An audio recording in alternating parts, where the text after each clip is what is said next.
So I would have to disagree with both sections of the question, since I'm not going to assume that a normative personal divinity in the manner that has been a sort of foundational model for the Semitic religions, I'm not going to assume that that sort of personal divinity exists. And therefore the question would be, is there evil in the world? Probably not. Well, I mean, there are evil people in the world, there's no question about that, and there are people who intentionally inflict pain and suffering on other people. That's a much more structured issue.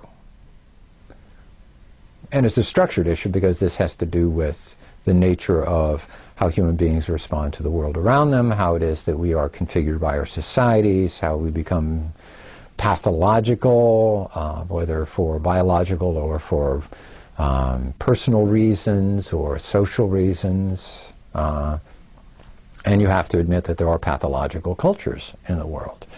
When you talk about cultures that are like, well, at some point in the Aztec culture, for example, they sacrificed in 1 year 45,000 sacrificial victims.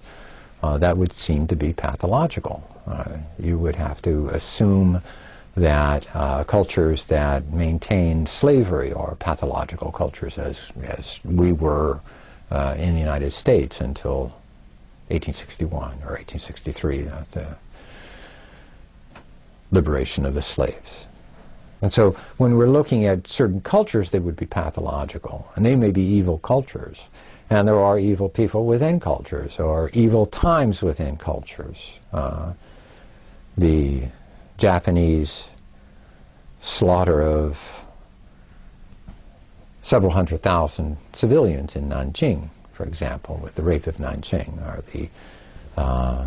the treatment of those who are dispossessed within various areas of India, for example, the Dalit, the oppressed. This is a pathological aspect of Indian culture. And so most cultures can have a pathological side, and individuals can be pathological, but to talk about evil as an abstract would seem to be more difficult. And so I'm going to find that I would answer to the student by deconstructing or trying to find out what that person meant by evil, and then trying to take that into a more refined sense and try and see how it is that we can break this question apart. Because I think as a